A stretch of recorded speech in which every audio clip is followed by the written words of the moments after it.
The White House tried hard last night to downplay the significance of the Justice Department appointing a special counsel to investigate possible coordination between President Trump's associates and Russian officials. Robert Mueller III, who spent 12 years as FBI director, will lead the probe. In their account, Deputy Attorney General Rod Rosenstein called up White House counsel Don McGahn at 5:30 p.m. to give him a heads-up that he was going to make the announcement half an hour later.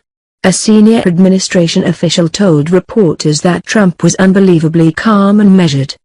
The press office then put out this statement under the president's name: "The thorough investigation will confirm what we already know. There was no collusion between my campaign and any foreign entity. I look forward to this matter concluding quickly."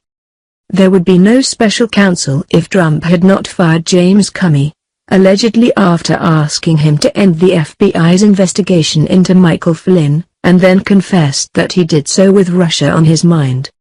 This is yet another reminder of just how badly the inexperienced president's impulsive decision and its bungled rollout has backfired on him. In the short term, politically, this newest development might give Republicans and the White House a little bit of breathing room. They can offer support for the special counsel to deflect many of the difficult and important questions that remain unanswered. But, in truth, the long-term danger to Trump's presidency from the Russia scandal is greater today than it was yesterday. As long as Mueller's probe drags on, a huge dark cloud will hang over the White House. Who knows just how high up this investigation might go? Or, very hypothetically at this point, who in the Trump orbit might turn state's witness if offered a deal to avoid jail time? And Mueller is respected enough, moron that below, that any attempt to neuter him, or even just rein him in, could lead to a constitutional crisis. In that way, Trump just lost a little more control over the fate of his presidency. How aggressive the Russia investigation will become is now up to Mueller. Rosenstein's order charges Mueller with investigating any links and/or coordination between the Russian government and individuals associated with the campaign of President Donald Trump, as well as any matters that arose or may rise directly from the investigation. Mueller is also empowered to probe possible attempts to stymie his investigation. That language gives him a leeway to interpret his mandate broadly if he chooses.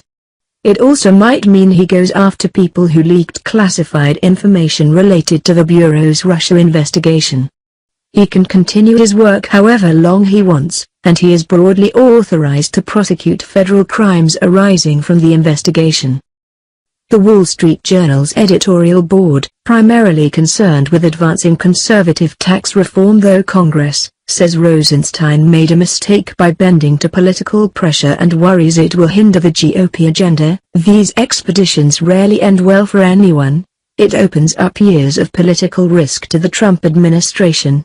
The manner of Mueller's appointment and the subject he's investigating make him de facto untouchable even if he becomes an abusive javert like Patrick Fitzgerald. Mueller will be under pressure to bring criminal indictments of some kind to justify his existence. He'll also no doubt bring on young attorneys who will savor the opportunity to make their reputation on such a high-profile investigation. He is highly attuned to the political winds. As they say in Washington, lawyer up.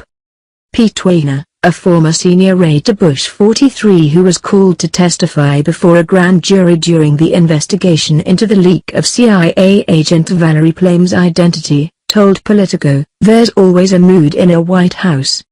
If you have a special prosecutor, that can dampen the spirit. It just changes things.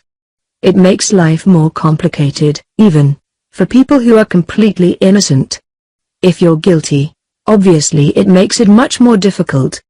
People are fearful whatever they've done and transgression they've committed is going to be revealed. The risk is that you lose control of your agenda," added Robert Luskin, a Washington white-collar attorney who represented Karl Rove in the Plame investigation, as well as a pair of Clinton senior officials during Whitewater. "It's an enormous distraction. It's an energy suck. As long as the clouds hang over a presidency it becomes much more difficult to get anything else done." Empowering Mueller is unlikely to contain the fallout from Trump firing Comey or stop the ongoing congressional investigations. The leaders of the Senate and House committees conducting their own inquiries pledged last night to move forward, setting up a complex landscape of potentially conflicting investigations and competing goals. From Sean Sullivan, Ed O'Keefe, Elise V. Beck and Mike Dabonis, Senate Intelligence Committee Chairman Richard Burr, RNC, whose panel is conducting one of 5 congressional probes that are directly or indirectly looking into Russian activity, was among those who hailed the news while also declaring that our task hasn't changed. The Senate Judiciary and Intelligence Committees also both asked the FBI for documents related to Comey, who was closely overseeing the Russia investigation until Trump fired him. Democrats cheered the news, but many also said that there still needs to be an independent investigation. An independent commission doesn't govern the FBI investigation, an independent commission doesn't make charging decisions, said Representative Adam Bissoff, California, the ranking Democrat on the House Intelligence Committee. I think they're complementary, not in competition with each other. The Washington Post editorial board says the special counsel should not let Congress off the hook and makes an important point about what an independent investigation can do that Mueller cannot. The special counsel's job is only to look for criminal behavior and, if he finds any, to prosecute the wrongdoers. His job is not to inform the public or to pass judgment on actions that may have been unwise, inappropriate or unethical, but did not violate the law. A full accounting is likely to emerge only if Congress appoints a special commission like the one that investigated the 9/11 attacks.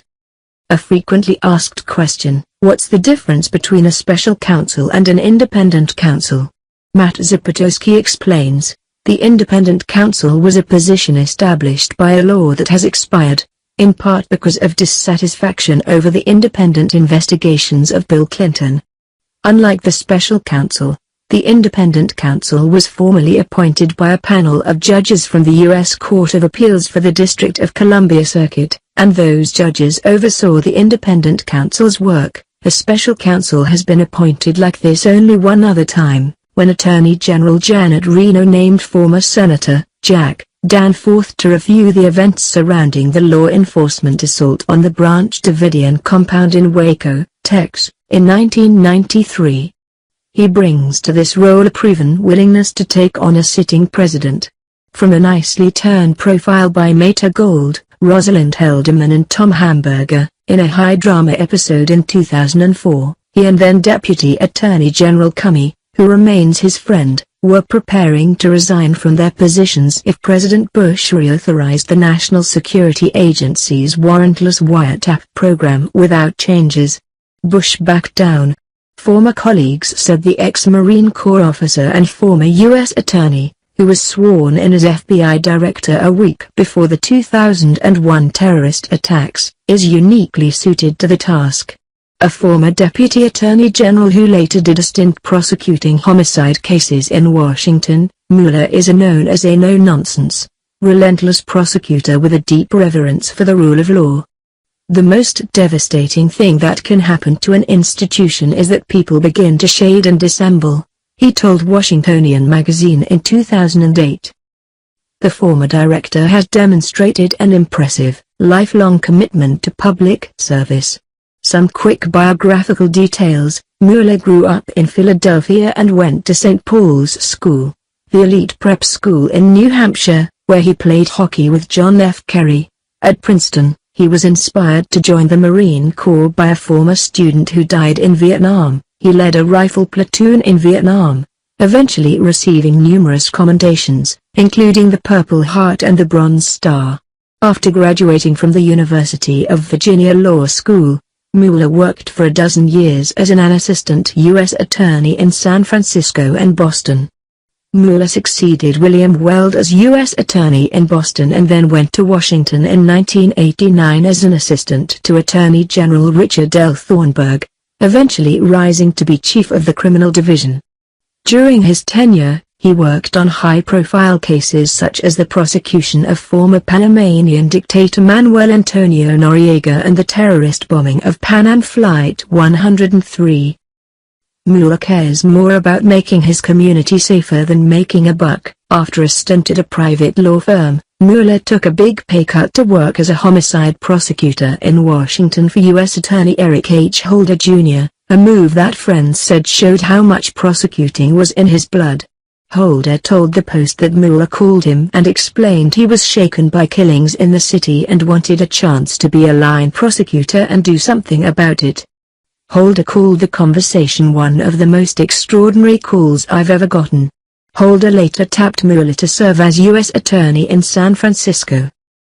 As a partner at WilmerHale, which Mueller joined in 2014, he was frequently tapped by major corporations and institutions to conduct complex, sensitive internal investigations.